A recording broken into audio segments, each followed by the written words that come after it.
we're back. It's half time with the Grandstand coaches, Mamelodi Sundowns 0, TS Galaxy 0. You know, we expected a tough TS Galaxy team to be tough as usual, pressing high, pressing in the middle, and then when they get tired, introduce their roadblock. They did exactly that.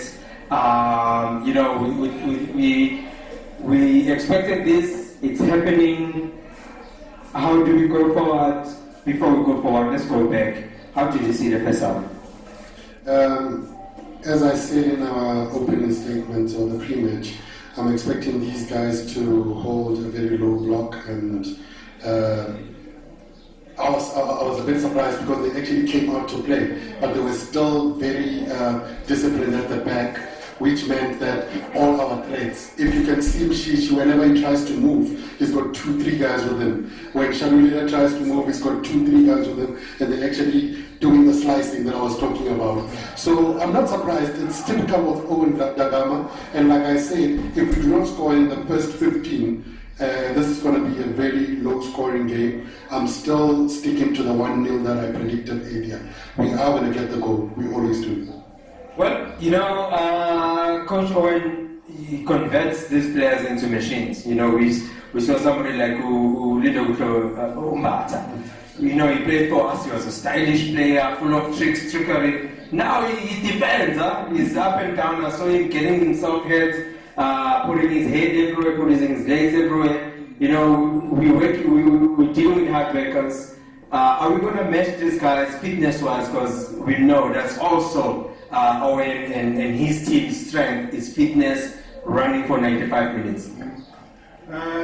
My leader, I think Owen's approach was just to not let Sundowns score the goals. You understand? They've got nothing to lose. It's a no-brainer that they have this underdog tag, so they've got nothing to lose.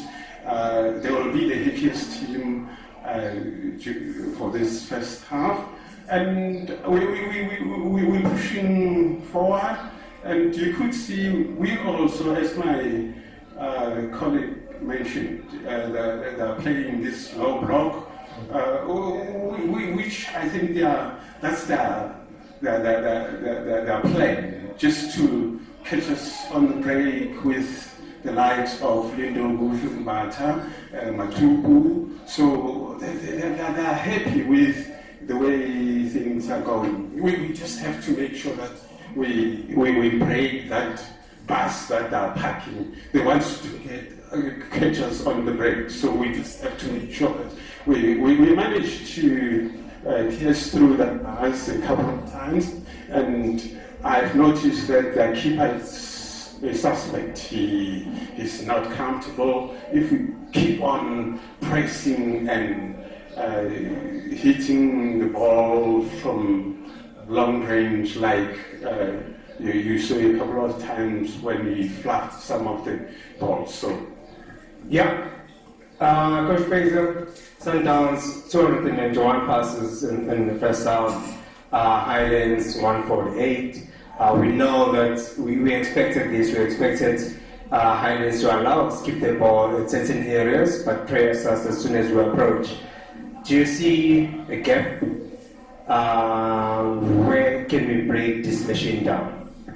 Look, the only way, all these passes we made in the first half, unfortunately counts for nothing. The only break we can make is when Lekay comes in from the left.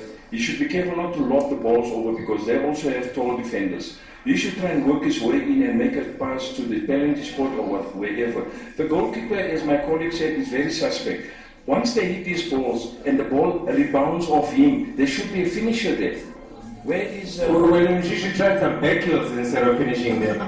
Yes, but I mean, he always tries. Look, in the past, Mshishi used to score from those balls. But unfortunately, as I said in the first stanza, Coach Owen Dagama, he's done his homework. He knows how we play. And we got to come out now with what they call a plan B now, because by playing with three defenders, 4 midfielders, and the other strikers, it's not working for us. So what we got to do now is pressurize more and hit the ball from distance, rebound. Someone's got to be there, and hopefully. In the second half now, Sundowns is going to play what we know, because I know if I was at the stadium now, today, I would have said Vugani Machita, Vugani. Vugani Machita, I think the frustration is not just here with the Grandstand coaches. I saw Coach Rolani throwing his toys out and heading straight to the change room before the match even ended, the first half even ended. You know, those antics, will they affect the team morale in the change room? Because I can imagine if the coach leaves a minute before the first half, you know what's going to happen in the change room. Maybe that's the fierce and come on guys, let's go type of situation we need. How do you think the guys will come out in the second half based on right now what's happening in the changing room? The coaches must be spitting fire. I don't want to comment much on the antics because they're becoming sort of a permanent feature with Rulani leaving before the end of the half. However, the coaches should be spitting fire, but again, I wouldn't say that the team is playing bad. We are playing against a very organized defense, and we are trying to get into the pockets. You saw the chances that we got. Obviously, we didn't convert. However, we are trying and pushing in. Speaking of frustration, I saw Coach Manroba also getting frustrated with Sereno, where he managed to peel in behind the defense.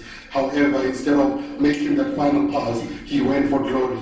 You know, it's such small decisions that sometimes will cost us at the end of the game. However, I'm seeing Sundowns coming back after this halftime and rectifying those small errors, and when a pass is supposed to be a pass, that's what we will get, and when we need to be going for the shot, that's what we will get. But we will get that one goal. I'm confident. We saw Mshishi making us play. Yes. We ticked, it showed. When Mshishi is on the ground, there's no doubt that he's on the ground. Quickly, we're going to go back into the second half now. Will he be fit going all the way to 90 minutes? What changes are you expecting in the second half? At the moment, I think they should bring in Kutumela in the place of Kermit Erasmus. And as my colleague said earlier, that the coaches that left early, they'll be shouting at the players and all that and encouraging. But now, coming from a coaching background, you never do that in the dressing room. You motivate players, you encourage players. Do you know why Pirates, when it's halftime, why Pirates doesn't go to the dressing room? Do you know why?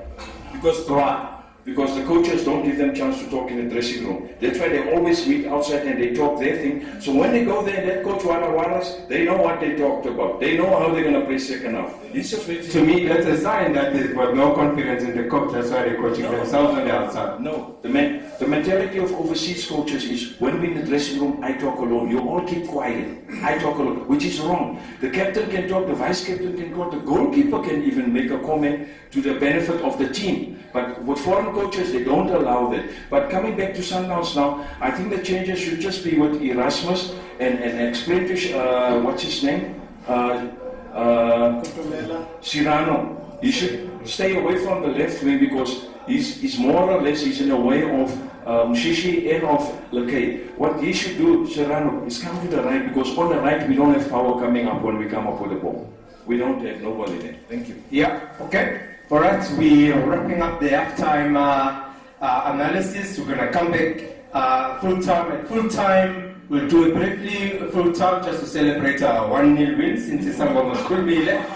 And then we're going to go deeper into Brancher style heritage. We're going to have a different lineup for former Santawana. That will be your former branch chairpersons, the founders of the branch. We're just going to talk more. All right, thank you.